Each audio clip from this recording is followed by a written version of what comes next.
Louvado seja nosso Senhor Jesus Cristo. Querido diácono, querida irmã da Sagrada Face, querida ministra da Comunhão Eucarística, Ministério de Música, da Liturgia, leitores, comunidade reunida, acólitos, a você também que nos acompanha através da internet, queridos irmãos, a Igreja celebra solenemente este dia para fazer-nos entender que existe um só Deus. Não são três deuses. O Deus não se divide em três blocos. O Deus é único, uno, indissolúvel, indivisível, onipotente, eterno, onisciente, onipresente, enfim. Em Deus não há divisão, como alguns pregoeiros, ou por maldade, ou por falta de conhecimento e de estudo, chegam a dizer que a Igreja tem três divindades: Deus Pai, Deus Filho, Deus Espírito Santo. Não. A Igreja tem um único Senhor, um só Deus, mas um Deus que se revela, que se dá a conhecer em três pessoas. É um só Deus, nele não há divisão, nele não há confusão. No entanto, ele é um Deus que se deu a conhecer. O Antigo Testamento mostra que ele é único. Lembra da profissão de fé de Israel, que nós chamamos Shema Israel? Ouve, ó Israel, o Senhor teu Deus é o único Senhor. Amarás o Senhor teu Deus com todo o teu coração, com toda a tua força, com todo o teu entendimento. Trarás gravado em teu coração, tu as repetirás com insistência aos seus filhos. Deuteronômio 6:4 seguinte. Querida comunidade de fé, esse Deus é um Deus, como diz Êxodo 20, versículo 5, é um Deus ciumento. Por isso não prostrarás diante de nenhuma outra divindade. É um único Senhor. E no entanto, querida comunidade, esse único Senhor, ele foi já desde o Antigo Testamento apontando que enviaria da sua parte alguém que governaria Israel, alguém que viria, livro de Daniel 7, versículo 13, alguém que viria para dominar, alguém que viria como um rei, e o seu reinado seria perene, absoluto, eterno. Nosso Senhor falou isso, que este Filho do Homem estaria diante, assentado à sua direita e desceria, por sobre as nuvens. O profeta Isaías, também no capítulo 7, versículo 14, diz que de uma jovem virgem nasceria o Emanuel, o Deus conosco. Então, o Antigo Testamento todo ele é preparado para algo que realizou-se na chegada de Jesus. Então o Deus que é único, uno, eterno, ele nos deu a conhecer de modo trinitário. Já no Antigo Testamento, o livro do Gênesis, capítulo 1, versículo 3, diz assim: faça-se. E as coisas começaram a existir. Como bem nós proclamamos no Salmo de hoje, o Salmo 32, né? Diz assim: a palavra do Senhor criou os céus, o sopro dos seus lábios, as estrelas. Querida comunidade de fé, Deus criou tudo com a sua palavra. E é interessante que o Evangelho segundo São João 1, versículo 1, diz assim: a palavra estava com Deus, e a palavra era Deus. E o versículo 14 diz: e essa palavra se fez carne e habitou entre nós. Então essa palavra aqui, esse flatus vocis, essa expressão vocal, faça-se, era a segunda pessoa da Trindade. E o versículo 2 do capítulo 1 do Gênesis diz: e o Espírito de Deus pairava sobre a obra, a criação. Olha que coisa linda. Já nos 3 versículos do capítulo 1 de Gênesis, nós já vemos a ação trinitária. O que pensar, por exemplo, querida comunidade? Diz o capítulo 1, versículo 26 do livro do Gênesis: façamos o homem à nossa imagem. Olha, pelo menos o verbo fazer está na primeira pessoa do plural. Se Deus é uma só pessoa, então não tem motivação alguma para colocar lá. E eu já futuquei em alguma, porque pode ser que seja pretensioso, né? Eu andei pesquisando nas Sagradas Escrituras e o verbo está no plural mesmo. Então logo, querida comunidade, aqui nós vemos a revelação, a manifestação trinitária. Deus que quando fez o homem, não fez sozinho como pessoa. Fez como Deus uno, mas fez na Trindade Santa o ser humano. Diz um bispo de Lyon, na França, do 2º século, Santo Irineu de Lyon, ele dizia assim: Deus, enquanto cuspia, fazia, né, cuspia que é no caso de esculpir, formular aquilo que diz o Gênesis 2:7, e Deus pegou o barro, fez o homem, soprou em suas narinas o hálito de vida. Então veja, ele diz: quando Deus fazia o homem, ele olhava para o seu filho, e depois sopra o Espírito, o seu Espírito, nas narinas do homem. Então aqui, mais uma vez, no início do livro das Sagradas Escrituras, nós atestamos a presença trinitária. Os padres da igreja viram no capítulo 18 do livro do Gênesis, versículos 1 e 2, aqueles 3 homens que foram, né, lá em Mambré, na entrada da tenda onde estava Abraão. E Abraão se prostra diante daqueles 3 homens. Os padres da igreja dizem, seu diácono, que aqueles 3 homens são as 3 pessoas da Trindade Santa. Não poderia ser um só, já que é só um recado? Não poderia ser um anjo apenas? Porque são 3. Esse 3 aqui revela, manifesta, talvez de modo velado, revela velando a presença da Trindade Santa.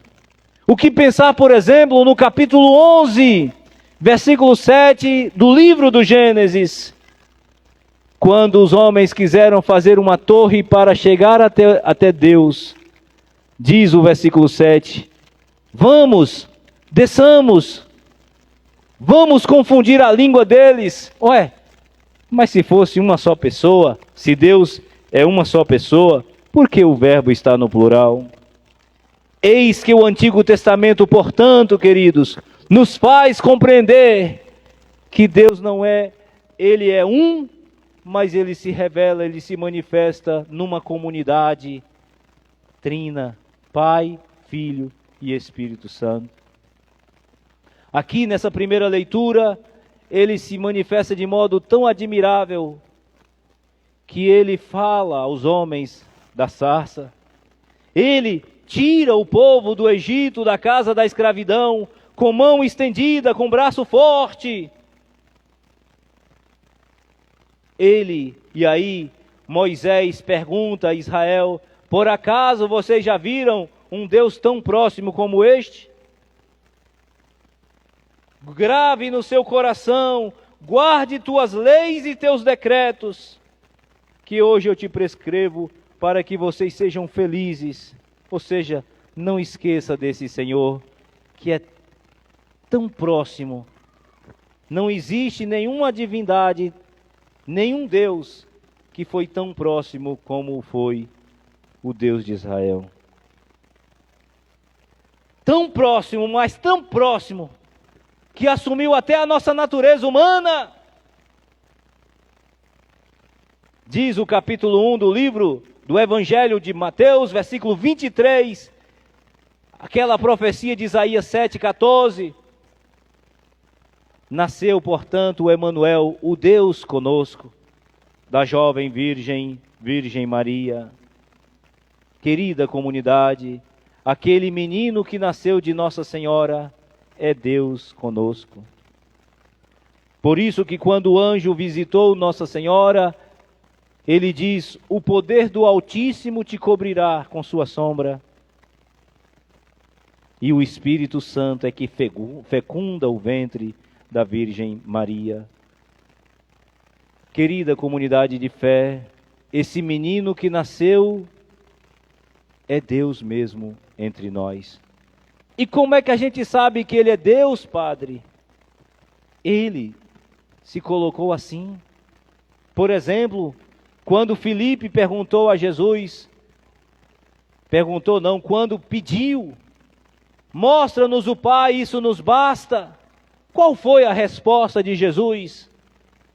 Ô Filipe, há tanto tempo que eu estou convosco, e tu me dizes: mostra-nos o Pai. Quem me viu, viu o Pai. Você não acredita, versículos 9 a 11, você não acredita que eu e o Pai somos um? Acreditai, eu e o Pai somos um. Querida comunidade, Jesus se colocou como Deus.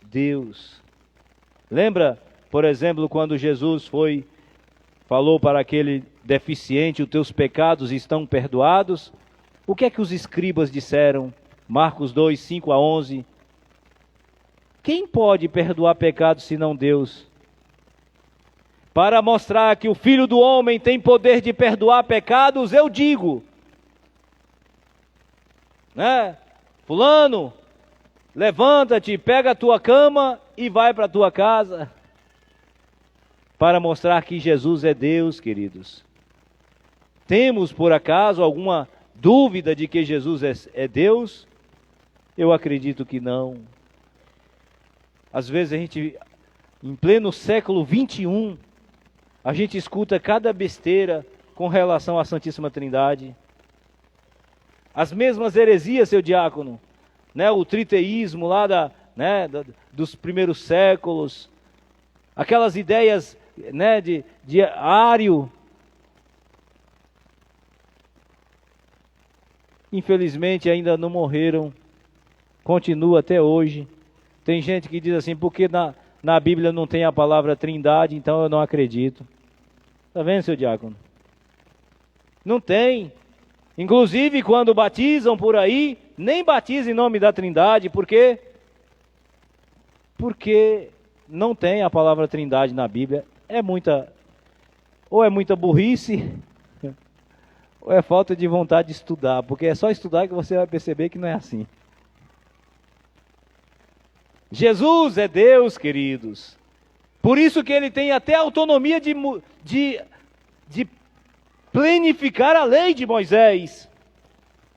Ouvistes o que foi dito: não matarás.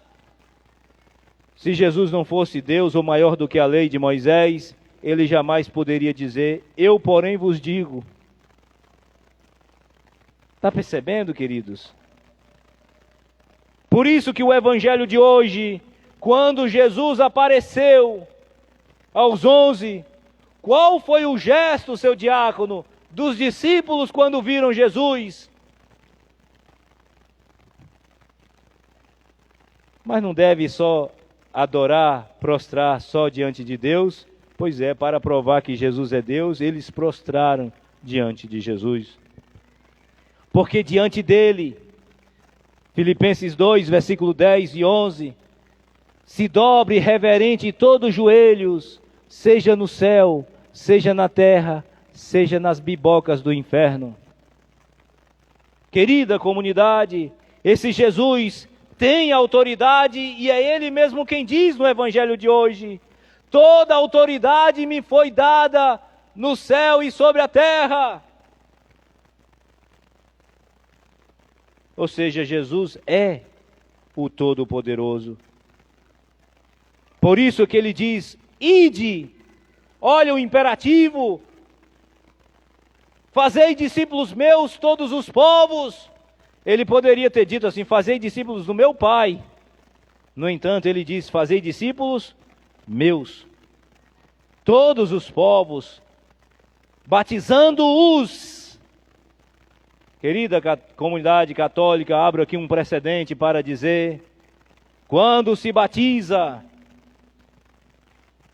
parece até uma ladainha, né? Mas é só para a gente não esquecer.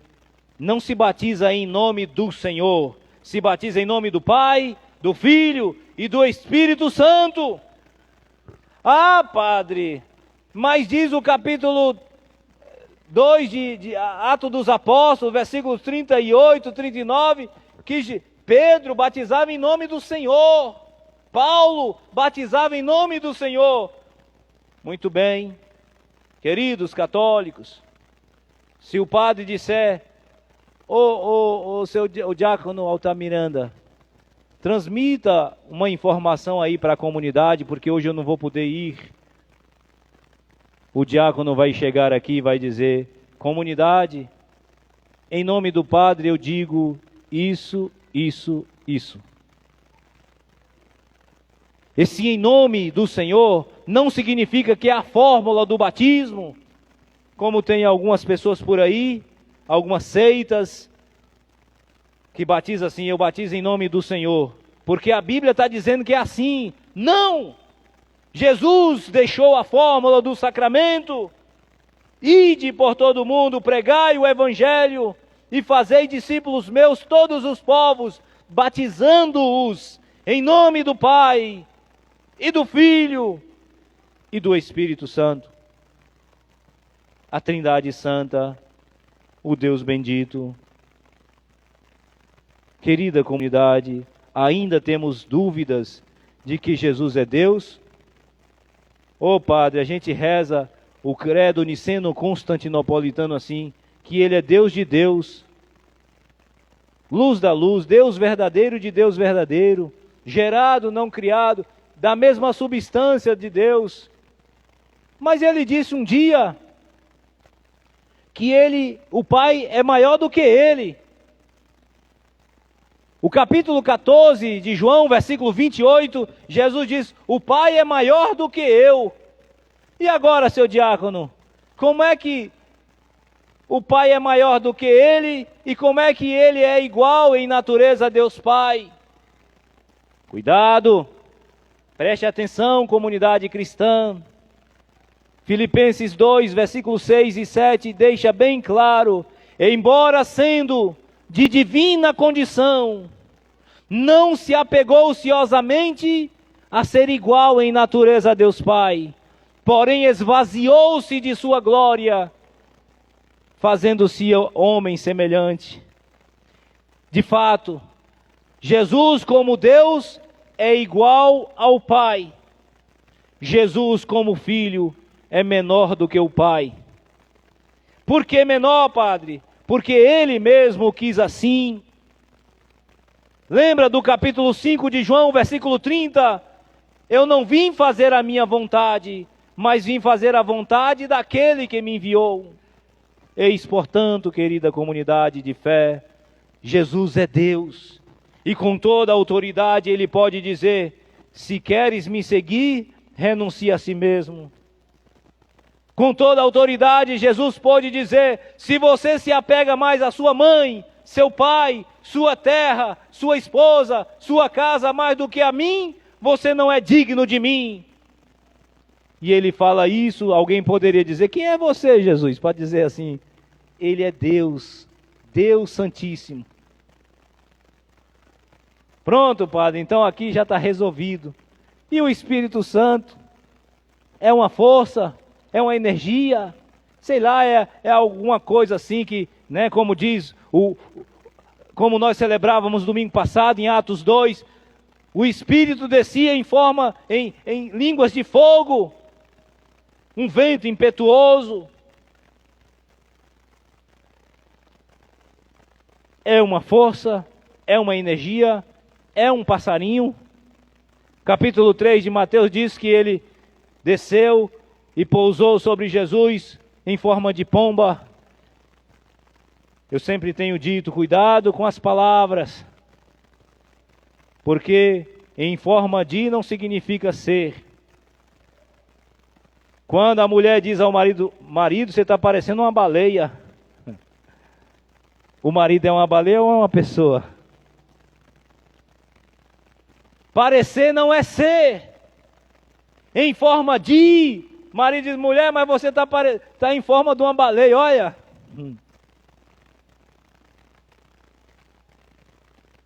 Não significa dizer que é uma baleia.